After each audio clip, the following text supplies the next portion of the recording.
ये कानून जो बनाए थे, ढेर सारे लोगों ने कहा, कुछ सांसद मुझे पर्सनली भी मिले, वो समझ ही नहीं पाते थे कि फर्क क्या कर रहे हो। मैंने कहा कि ये सब आपको समझना है तो सबसे पहले चैप्टर को समझिए, चैप्टर की अनुक्रमणिका देखेंगे तो ही मालूम पड़ जाएगा कि ये कानून इस देश के नागरिकों के लिए नहीं बने थे, कानून अंग्रेजों की राज की सुरक्षा के लिए। मान्यवर, अभी जो कानून हम रिपील करने जा रहे हैं वो कानून में मानववध और किसी महिला के साथ अत्याचार, उसके पहले सरकारी खजाने को लूटने की सजा, रेलवे की पटरी उखाड़ने की सजा और ब्रिटिश ताज के अपमान की सजा को रखा गया था। मानववध तो बेचारा 302 नंबर पर बैठा बैठा अपनी राह देख रहा था। सुरक्षा प्रायोरिटी क्या थी? मानववध नहीं थी। किसी महिला के साथ हुआ दुर्व्यवहार, अत्याचार को न्याय दिलाना नहीं था। प्रायोरिटी खजाने की रक्षा था, रेलवे की रक्षा था और ब्रिटिश ताज की सलामती रखना प्रायोरिटी थी। अब ये पूरा का पूरा बदलकर सबसे पहले महिला और बच्चों के विरुद्ध को अपराध को प्रायोरिटी दी गई है। मानव शरीर पर प्रभाव डालने वाले विषयों को प्रायोरिटी दी है। उसके बाद में देश की सीमाओं की सुरक्षा को प्रायोरिटी दी है। उसके बाद में सेना, नौसेना, वायुसेना के संबंधित अपराधों को लिखा गया है। उसके बाद इलेक्ट्रोल अपराधों को लिखा गया है। उसके बाद सिक्के, करेंसी नोट, बैंक नोट और सरकारी स्टैंप के साथ छेड़खानी को लिया गया है और उसके बाद ब्ला ब्ला ब्ला बाकी सारी चीजें आती हैं।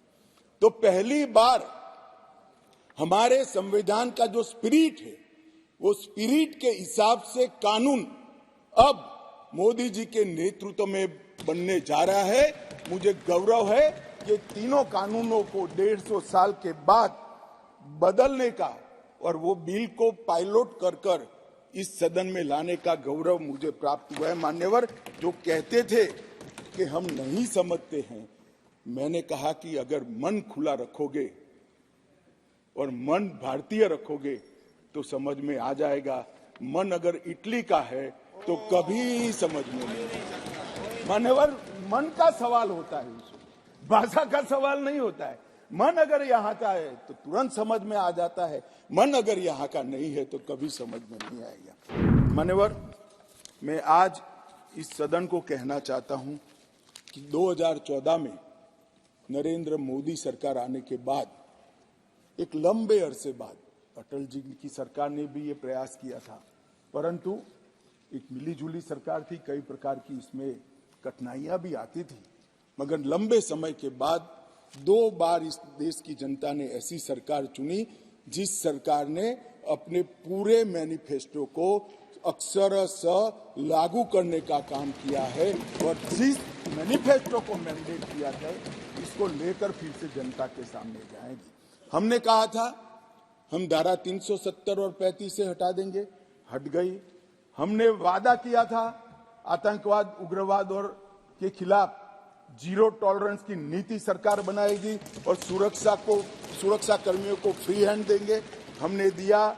इसके कारण 3 हॉटस्पॉट, जम्मू कश्मीर, वामपंथी उग्रवादी क्षेत्र और उत्तर पूर्व में हिंसक घटनाओं में 63% की कमी आई है और मृत्यु में 73% की कमी आई है और पूर्वोत्तर से 70% से ज्यादा क्षेत्र से अपसपा को हटा लिया गया है। जिन्होंने अपने एजेंडा में रखा था कि हम अपसपा हटाएंगे, वो ऐसी स्थिति का निर्माण नहीं कर पाए। हमने नहीं रखा था, अपसपा को हटाया नहीं है, परंतु हमने इसके अमल को रिस्ट्रिक्ट करने में सफलता प्राप्त करी है क्योंकि वहां कानून और व्यवस्था की परिस्थिति ठीक हो गई। हमने मान्यवर कहा था कि अयोध्या में जितना हो सके उतना जल्दी राम मंदिर बनाएंगे और 22 जनवरी को वहां पर राम लल्ला विराजमान होगा। ये नरेंद्र मोदी सरकार है, ये नरेंद्र मोदी सरकार है, ये नरेंद्र मोदी सरकार है मान्यवर, जो कहती है वो करती है। मान्यवर, हमने कहा था संसद और विधानसभा में महिलाओं को 33% आरक्षण देंगे। कांग्रेस पार्टी कई बार पावर में आई, तिथियां निकालती रह गई, हमने दे भी दिया और सर्वानुमत से देकर इस देश की मातृशक्ति को हमने सम्मानित करने का हमने कहा था 3 तलाक मुस्लिम माताओं बहनों के लिए अन्याय करता है, उसको हम समाप्त कर देंगे। मान्यवर, हमने इस वादे को भी पूरा किया। हमने कहा था कि न्याय मिलने की घटी को बढ़ाएंगे और न्याय के आधार पर होगा, दंड के आधार पर नहीं होगा। मैं उस वक्त पार्टी का अध्यक्ष था। श्रीमान राजनाथ सिंह जी घोषणा पत्र लेकर जनता के सामने गए थे और आज हम दोनों बैठे हैं। मुझे आनंद है मोदी जी ने ये पार्टी के वादे को आज पूरा करने का। मान्यवर, अंग्रेजों ने बनाया हुआ राजद्रोह का कानून, जिसके तहत तिलक महाराज, महात्मा गांधी, सरदार वल्लभ भाई पटेल, ढेर सारे हमारे आजादी के स्वतंत्र सेनानी, बड़े बड़े हमारे नायक सालों के सालों 6-6 साल तक जेल में रहे। वो कानून अब तक चलता रहा था। विरोध तो करते थे जब ऑपोजिशन में होते थे, मगर सत्ता में आते थे तब इसका दुरुपयोग भी करते थे, हटाने का नाम नहीं देते थे। पहली बार नरेंद्र मोदी जी ने ऐतिहासिक निर्णय किया है कि राजद्रोह की धारा 124 को पूर्णतया समाप्त, इसको हटाने का काम किया। अभी ओवैसी साहब हंस रहे हैं। ओवैसी साहब, मैं भी थोड़ा साइकोलॉजी पढ़ा हूं, विज्ञान का विद्यार्थी हूं। फिर इनके मन में है कि आपने बदल कर रख दिया। मान्यवर, मैं कहना चाहता हूं, हमने राजद्रोह की जगह देशद्रोह की स्थिति रखी। अब ये देश आजाद हो चुका है, लोकतांत्रिक देश है। शासन की टीका तो कोई भी कर सकता है, किसी को भी करने का अधिकार है। इसके लिए इस देश में अब किसी को जेल में नहीं जाना पड़ेगा, चाहे हमारा शासन। मैं फर्क समझाता रहा हूं, जो बड़े कटाक्षमय तरीके से ओवैसी साहब हंस रहे इसलिए, मगर इस देश के खिलाफ कोई बोल नहीं सकता, इस देश के हितों को कोई नुकसान कर नहीं सकता। इस देश के झंडे, इस देश की सीमाएं, इस देश के संसाधनों के साथ अगर कोई खिलवाड़ करेगा तो निश्चित रूप से उसको जेल में जाए और जेल में जाना चाहिए। मानिए, ये हमारी सरकार का थ्रस्ट है।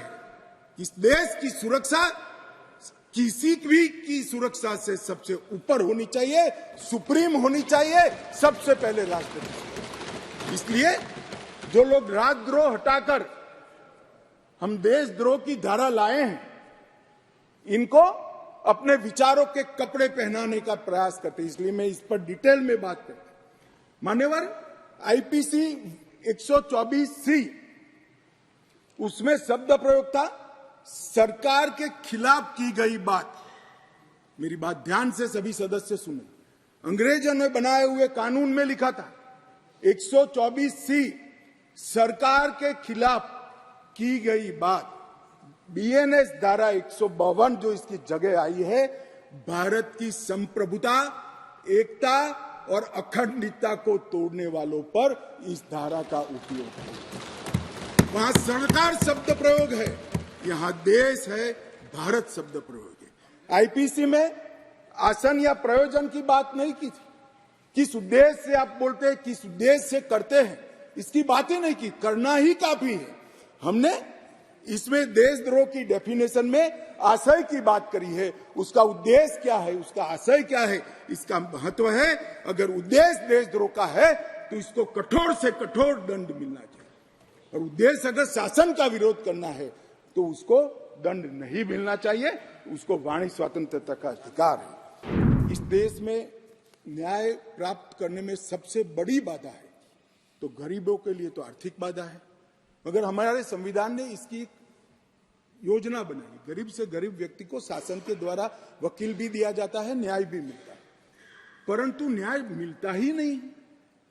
कल ही मुझे माननीय रक्षा मंत्री में बिल पेश कर रहा था, बता रहे थे 2003 में कोई एक्सीडेंट हुआ था, इसका साक्षी का सेवन 2023 में कल ही माननीय रक्षा मंत्री जी के साथ आया है। सजा कब होगी वो तो अभी किसी को मालूम नहीं। मानिए सालों के सालों तक तारीख पे तारीख पढ़ते रहते हैं।